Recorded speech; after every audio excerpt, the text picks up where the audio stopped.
Hey, what is going on, you guys? AK40 Kevin here in the Gamer Heaven. Today I'm going to show you guys how to pick your first gaming mouse. Maybe you're new to PC gaming. Maybe you've just been using that old raggedy home PC mouse that your parents passed down to you, and it's time to buy your first gaming mouse. I'm going to walk you through what you should be looking for as far as shape, ergonomics, weight, wired versus wireless, to get you set up with a mouse that's going to feel good in your hand for hours on end, something that's going to be reliable and last you years to come, and something that you can grow with and not have to buy a new mouse when you start getting good. All right, guys, let's get it.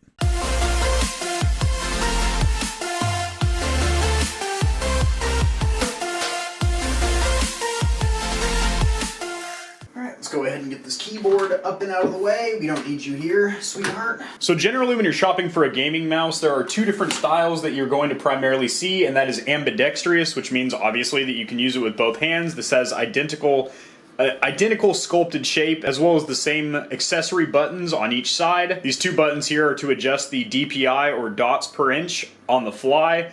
If you see a mouse that says CPI instead of DPI, it's virtually the same thing. It's just another name for it, but more or less that's the sensitivity of your mouse. Which in good practice, you generally want to keep your DPI relatively low, so anywhere between 500 and 1800. I'm at the top end of that at 1800. However, I usually adjust my in-game sensitivity a little bit lower, and I'm still able to slowly track moving targets as well as snap aim pretty easily. You're also going to see what's called ergonomic mice. Now these are not ambidextrous. This one's specifically for a right-handed person. You can also get a left-handed ergonomic mouse, which would basically be the exact mirror of this. And then most gaming mice that are for shooters are only going to have two extra buttons on the side like this, and are going to be a little bit more slimline and sculpted like this. And then you might have some substantially larger and heavier ones like this that are more for like MMO RPGs that have a lot of extra buttons on the side. However, I have used this quite extensively in shooters like Escape from Tarkov, Call of Duty, Fortnite, and Apex Legends, and had pretty good success with it as well. You might also see compact mice like these here, and people actually game with these little mice for the specific reason that you can easily claw and fingertip grip, which we are going to go briefly over grips in this video, as where you can palm grip, claw grip, or fingertip grip this wireless ambidextrous mouse pretty well. But then this bad boy over here, it doesn't feel very natural or ergonomic to claw or fingertip grip this. This literally is sculpted to the exact shape of how your palm would be when you're resting completely flat up against the mouse. It's actually very comfortable for palm grip. And this one obviously doesn't have up and down arrows, but it does have a button that you can press to swap through three different onboard DPI profiles.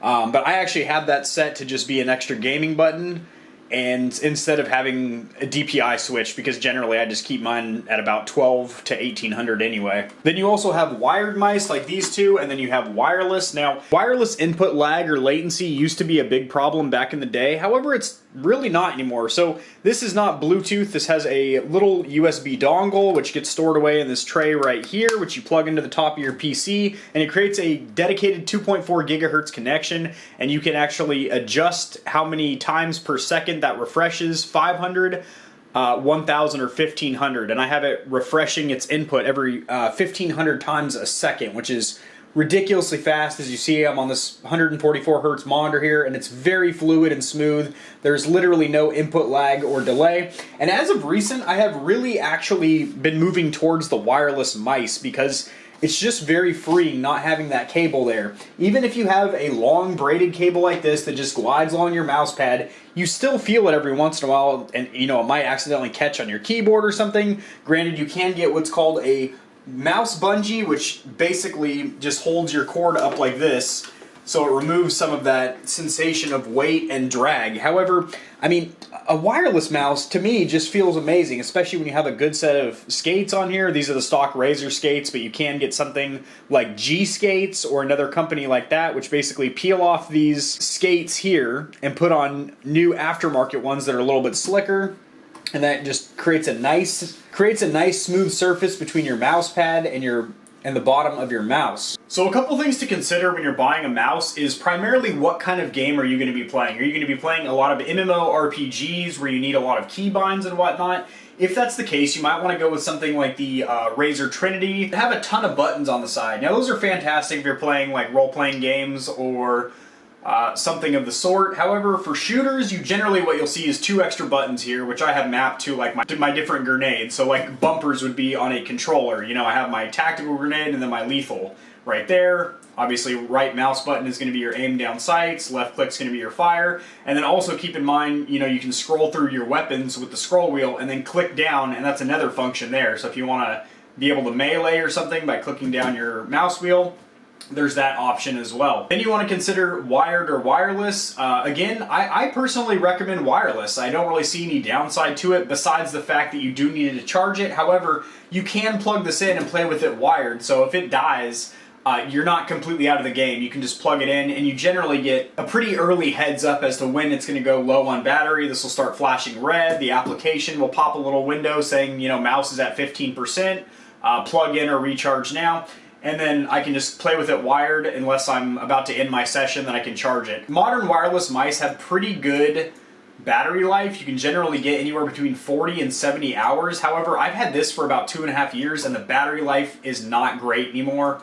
I think I have to charge this like every single day, to be honest. When I'm done after a long day of gaming, I just plug it in overnight. The next thing, and honestly the most important, would be the ergonomics, so how it fits your hand. I have pretty average size North American hands, I would say. I'm 5'11", about 175 pounds, so in every essence, a pretty average dude, right? So what I recommend doing is going into a store like Best Buy or even Walmart. Actually, the Walmart electronics section actually has an aisle specifically for gaming peripherals, which is pretty crazy. I don't remember them always having that, but every Walmart I've been to as of recent has a huge wall of mechanical keyboards and mice that you can actually put your hands on. I would probably sanitize your hands after that because we are in the middle of a pandemic, but you're able to actually get your hands on these products and try them out. They have them on a mouse pad where you can slide them around. Best Buy has a ton of stuff like that. Or another thing you can do is, if you are an Amazon Prime member, everything that's labeled with the Prime logo, you have 30 days with free return. So if you try a product and do not like it, or it doesn't meet your expectations, you can return it for a full refund. So that is a good way to maybe try 2 or 3 mice or keyboards that you're really interested in, and then, you know, pick the winner. Now I'm going to have a separate video going over the different grip types, palm, claw, and fingertip, and basically the benefits of each. But real quick, I do want to say you want a mouse that is versatile, that kind of allows you to do everything. And out of all 3 of these mice here, this pretty much does palm grip only.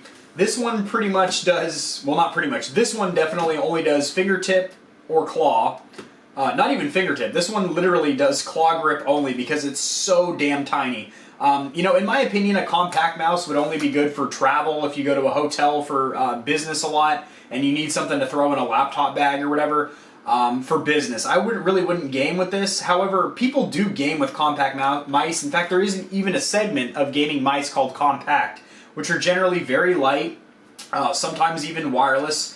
But, I mean, just the sheer size of this thing is ridiculous. I can't comfortably game with this thing. But you want to get a versatile mouse like this Razer Lancehead here, which does everything. I can palm grip this comfortably, I can claw grip this comfortably, and I can also fingertip grip this quite comfortably as well. So that's awesome. You definitely want a mouse that you can do a little bit of everything, so that way, as your playstyle changes, you do not need to buy another mouse because you decide that, wow, I'm actually really snappy with claw grip, or man, I have much more control and fluid aiming with palm grip, or whatever. And, you know, the fact is, I can do all that with this one mouse, which is really, really cool. Also, you want to get something that's durable and reliable, so something that's from a reputable name brand like Razer, Corsair, Logitech, even HYPR has really stepped their game up as of recent. SteelSeries makes some pretty good mice as well. And you just want to pick something that is reliable, that has a proven track record. Like, for example, Razer, their products seem to last extremely well. Same thing with Corsair. And they also do have great customer service and a warranty, so if you have any issues, they will just